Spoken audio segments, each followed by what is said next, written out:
प्यारे बच्चों, स्वागत है आप लोगों का हमारे चैनल एजुकेशन जोन पे। बच्चों, आज हम आपको बताएंगे कक्षा 12वीं केमिस्ट्री में आईयूपीएससी नामकरण करना एकदम आसान ट्रिक से।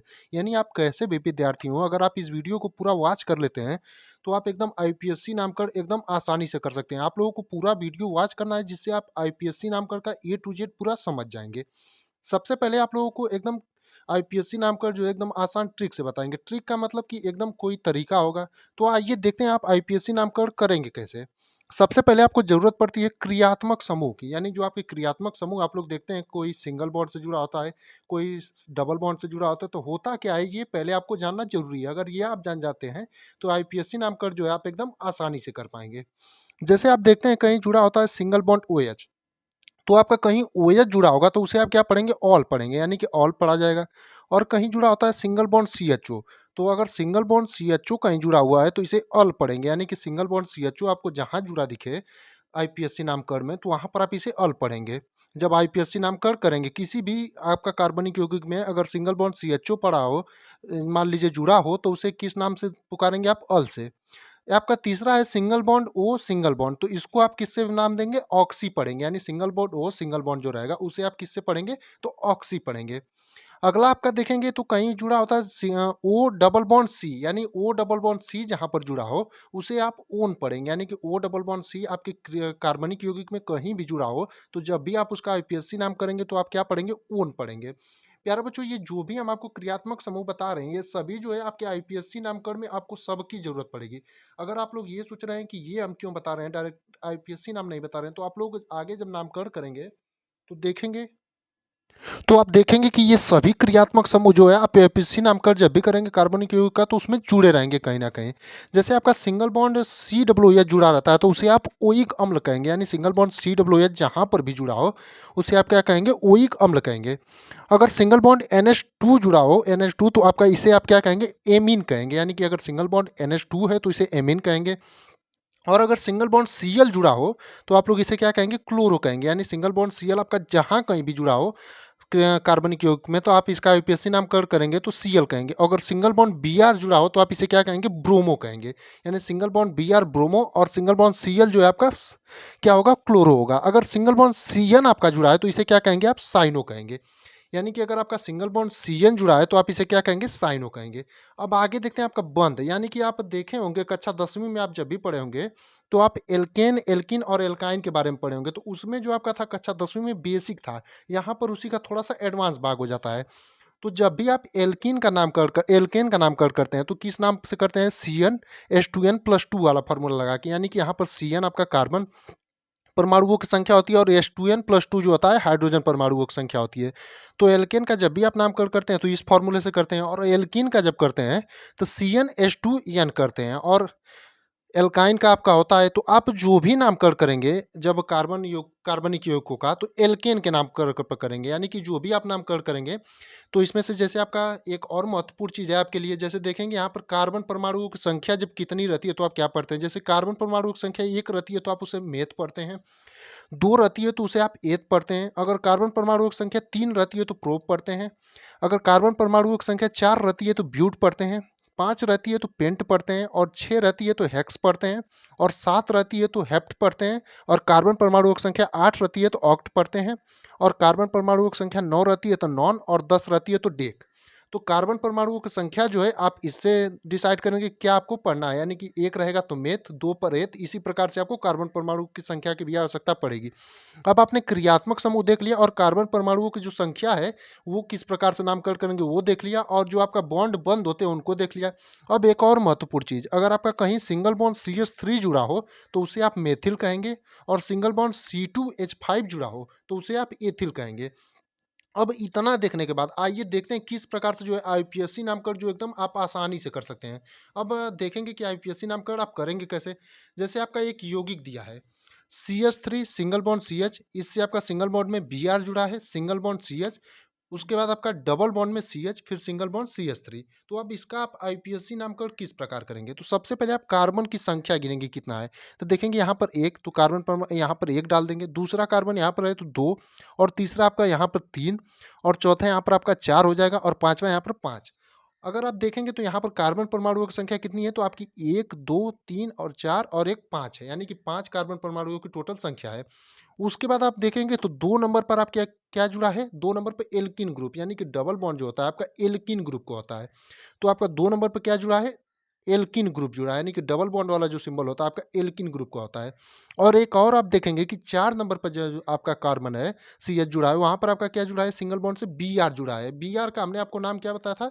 तो आप लोग देख सकते हैं ब्रोमो बताया था, यानी आपको बताया था पहले ही कि क्रियात्मक समूह जो होते हैं, आपको ज़रूर ना ज़रूर मिलेंगे जब भी आप एपीसी नामकरण करेंगे। इसीलिए हमने पहले जो है आपको क्रियात्मक समूह, बंध और उसके बाद कार्बन यौगिकों का जो नंबरिंग होता है वो बताया।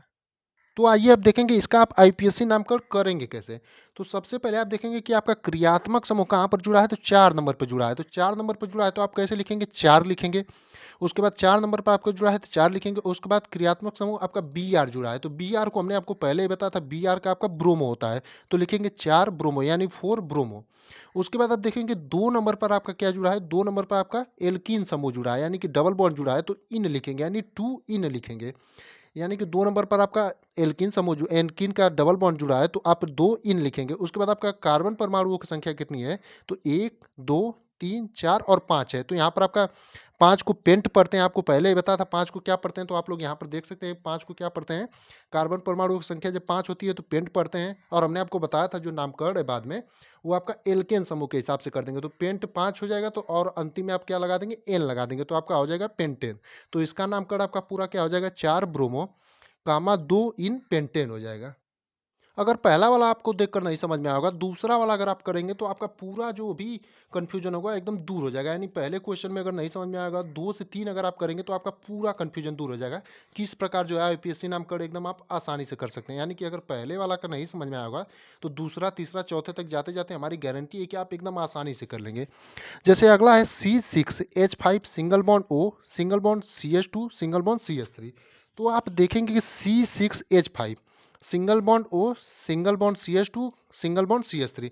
तो यहाँ से यहाँ तक देखेंगे तो आपका इतना को क्या पढ़ते हैं, आपका हमने पहले ही बताया था, इतना को एथिल पढ़ते हैं। यानी कि इतना जो C कार्बन 2 हो गया और हाइड्रोजन 5 हो गया, यानी कि C2H5 को हमने क्या बताया था, एथिल पढ़ते हैं। जैसा कि आप देख सकते हैं C2H5, यानी कि C2H5 हमने शुरुआत में ही बताया था, C2H5 आपको जहाँ भी मिले उसे क्या पढ़ते हैं, एथिल पढ़ते हैं, और CH3 जहाँ पर भी मिले उसे मेथिल पढ़ते हैं। और आप देख सकते हैं यहाँ पर ऊपर कि हमने बताया था O जब डबल यानी सिंगल बॉन्ड O जुड़ा हो तो उसे ऑक्सी पढ़ते हैं। तो वहाँ पर भी आपने देखा होगा क्रियात्मक समूह O ही जुड़ा था।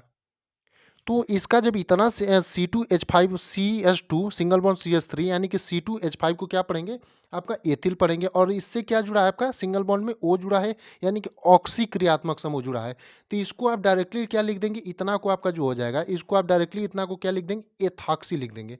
एथॉक्सी। और आपका C6H5 जो होता है डायरेक्टली बेंजीन होता है, आप सबको पता होना चाहिए। तो ये आपका क्या हो जाएगा, एथॉक्सी बेंजीन हो जाएगा। एकदम आसानी पूर्वक आपका एथॉक्सी बेंजीन एकदम आराम से लिख देंगे। उसके बाद अगला जो आपका है, अगला देखेंगे तो आपका CH3 सिंगल बॉन्ड C, फिर इससे आपका सिंगल बॉन्ड में OH क्रियात्मक समूह जुड़ा है, और उसके बाद single bond C, triple bond C, single bond CH3। अब यहाँ पर आप देखेंगे ट्रिपल बॉन्ड जुड़ा है, यानी एल्काइन जुड़ा है, एल्काइन का बॉन्ड जुड़ा है। तो यहाँ पर एल्काइन का आपका हो जाएगा, और यहाँ पर देखेंगे आप OH क्रियात्मक समूह जुड़ा है। तो आपने पहले भी देखा होगा, हमने OH क्रियात्मक समूह सबसे पहले बताया था कि OH क्रियात्मक समूह जहाँ पर भी जुड़ा हो आपका क्या होता है, ऑल होता है, यानी कि ऑल उसे पढ़ा जाता है। तो आइए सबसे पहले लिखेंगे आपका कार्बन परमाणुओं की संख्या कितनी है, तो एक यहाँ पर है C, तो आपका एक हो जाएगा, और ये दूसरा, फिर तीसरा, चौथा और पांचवा, यानी कि कार्बन परमाणुओं की जो संख्या आपकी यहाँ 5 है। 1, 2 और 3 और 4, ये आपका 5 हो गया। अब देखेंगे आपकी क्रियात्मक समूह आपका कितने नंबर पर जुड़ा है, तो क्रियात्मक समूह OH जो है वो चौथे नंबर पर जुड़ा है। यानी कि क्रियात्मक समूह OH जो है चौथे नंबर पर जुड़ा है, तो इसका नामकरण कैसे करेंगे, आपका 4 ऑल लिखेंगे। यानी कि OH का हमने पहले ही आपको बताया था कि ऑल लिखते हैं। आइए दिखाते हैं कैसे, हमने पहले ही आपको बताया था। देखिए सबसे पहले मैंने आपको बताया था OH क्रियात्मक समूह जहाँ पर भी हो तो उसे आप ऑल पढ़ेंगे। तो आपका 4 नंबर पर OH जुड़ा है तो 4 ऑल हो जाएगा। उसके बाद आप देखेंगे 2 नंबर पर आपका क्या जुड़ा है, एल्काइन समूह जुड़ा है, यानी एल्काइन बॉन्ड जुड़ा है। तो 2 नंबर पर आपका क्या हो जाएगा, कॉमा 2 आइन हो जाएगा। उसके बाद कार्बन परमाणुओं की संख्या कितनी है, 1, 2, 3, 4 और 5 है। तो 5 का आपका क्या पढ़ते हैं, पेंट पढ़ते हैं, और इसका नामकरण हमने आपको पहले ही बताया था कि एल्केन के नाम पर लास्ट में कर देंगे। तो आपका क्या हो जाएगा, 5 हो जाएगा तो पेंट हो जाएगा, और लास्ट में जोड़ देंगे एन, तो आपका हो जाएगा पेंटेन। तो इसका पूरा नाम आपका क्या हो जाएगा, 4 ऑल टू आइन पेंटेन हो जाएगा, यानी 4 ऑल टू आइन पेंटेन। जैसा कि आप देख सकते हैं कि 4 नंबर पर आपका क्या जुड़ा था, OH क्रियात्मक समूह जुड़ा था, इसलिए हमने 4 ऑल लिखा है। और 2 नंबर पर जो है आपका एल्काइन जो है बॉन्ड जुड़ा था, एल्काइन का बॉन्ड, तो आप हमने क्या लिखा है, कॉमा 2 आइन, अब प्लस में 5 कार्बन परमाणुओं की संख्या यहाँ पर थी, तो इसीलिए पेंटेन लिखा है। तो आपका क्या हो जाएगा, 4 ऑल 2 आइन और पेंटेन हो जाएगा। अब देखते हैं अपना अगला क्वेश्चन। अगले क्वेश्चन में देखेंगे तो आपका जो है बेंजीन का चित्र है, बेंजीन का चित्र है, और यहाँ पर आपका CH3 जुड़ा है, एक जगह OH जुड़ा है और एक जगह पर CH3 जुड़ा है। तो अब इसका नामकरण जो है आप कैसे करेंगे? तो आप सबको पता होता है कि बेंजीन में जो होता है आपके 6 कार्बन जुड़े होते हैं, यानी कि 6 कार्बन प्रत्येक जगह पर, जैसे यहाँ पर एक, एक यहाँ पर, एक यहाँ पर, यहाँ पर, यहाँ पर 6 कोने पर एक एक कार्बन जुड़े होते हैं। तो इसका नामकरण करते हैं कार्बन का, तो 1 2 3 4 5 और 6, यानी 6 कोनों का जो है नामकरण कर देते हैं। तो अब देखेंगे कि पहले कार्बन के यहाँ और चौथे कार्बन के यहाँ आपका क्या जुड़ा है, एथिल जुड़ा है, माफ करिए मेथिल जुड़ा है, यानी CH3 से हमने आपको पहले ही बताया था मेथिल होता है। तो पहले और चौथे कार्बन के यहाँ क्या जुड़ा है, आपका मेथिल क्रियात्मक समूह जुड़ा है, यानी कि मेथिल हो जाएगा। तो आप इसे लिखेंगे कैसे, 1 कामा 4, उसके बाद आपका कितने मेथिल जुड़े हैं, 2 जुड़े हैं, तो डाई मेथिल, यानी 1 पर और 4 पर जो है आपके मेथिल जुड़े हैं, तो 1 कामा 4 डाई मेथिल। उसके बाद आप देखेंगे तीसरे कार्बन के यहाँ क्या जुड़ा है, ऑल जुड़ा है, OH जुड़ा है। OH को आप हमने ऊपर ही बताया था, आपका ऑल पढ़ा जाता है। OH जो है ऑल क्रियात्मक समूह है, तो आपका तीसरे पर क्या जुड़ा है, OH जुड़ा है। तो यहाँ पर क्या हो जाएगा, 3 ऑल, उसके बाद ये तो सीधा आपका फिगर जो है किसका है, बेंजीन का है, तो आपका हो जाएगा बेंजीन। यानी इसका नामकरण किस प्रकार होगा, 1 कामा 4 डाई मेथिल 3 ऑल बेंजीन। तो आप एकदम आसानी पूर्वक, अभी तक हमें उम्मीद है कि एकदम समझ गए होंगे किस प्रकार से जो है IPSC नामकरण एकदम आसानी पूर्वक कर सकते हैं। तो आप एक बार इसे फिर से देख लीजिए। जैसे पहले कार्बन के यहाँ आपका CH3 जुड़ा था, ये पूरा जो आपका फिगर है किसका है, बेंजीन का है। अब बेंजीन में आपको सबको पता होगा कि सभी कोने पर एक एक कार्बन होते हैं और एक एक हाइड्रोजन होता है। तो ये आपका क्या हो जाएगा, CH3 हो जाएगा, यानी पहले पर जो आपका जुड़ा है CH3, और तीसरे कार्बन के यहाँ OH क्रियात्मक समूह जुड़ा है, और चौथे कार्बन के यहाँ CH3, यानी कि मेथिल क्रियात्मक समूह जुड़ा है। तो पहले और चौथे पर मेथिल क्रियात्मक समूह जुड़ा है, तो 1 कामा 4 डाई मेथिल कर देंगे नाम लिखते समय इसका। उसके बाद कामा 3 नंबर पर जो है आपका OH क्रियात्मक समूह जुड़ा है, तो 3 ऑल, और इसका जो है बेंजीन डायरेक्ट लिख देंगे। अब अंतिम और पांचवा देखेंगे, और इसके बाद हम उम्मीद करते हैं आपको पूरा एकदम जो है IPSC नामकरण एकदम आराम से समझ में आ जाएगा, और आपको 1% भी अपने बोर्ड एग्जाम में लिखने में दिक्कत नहीं होगी। जैसे यहाँ पर CH3 single bond CH, single bond CH2, और यहाँ पर दूसरे नंबर पर आप देखेंगे CH3, यानी मेथिल क्रियात्मक समूह जुड़ा है, और पहले नंबर पर देखेंगे आप O सिंगल बॉन्ड CH3 जुड़ा है। तो आप इतना को देखेंगे जब ये जो है आपका, तो CH3 हमने आपको बताया था क्या होता है, मेथिल क्रियात्मक समूह होता है, यानी CH3 जो आपका होता है मेथिल होता है, और वो सिंगल बॉन्ड ओ जब कहीं कहीं जुड़ा हो तो ऑक्सी उसे पढ़ते हैं। यानी कि ये आपका जो टोटल हो जाएगा, इसे क्या पढ़ेंगे आप, मेथॉक्सी पढ़ेंगे। यानी इतना जो आपका हो जाएगा इसे क्या पढ़ेंगे, मेथॉक्सी पढ़ेंगे। यानी single bond O single bond CH3 ये आपका मेथॉक्सी हो जाएगा। और कहाँ पर जुड़ा है, कार्बन परमाणुओं की अगर संख्या गिने तो 1, आपका ये 2 और एक 3 हो जाएगा। तो पहले नंबर पर आपका क्या जुड़ा है, मेथॉक्सी।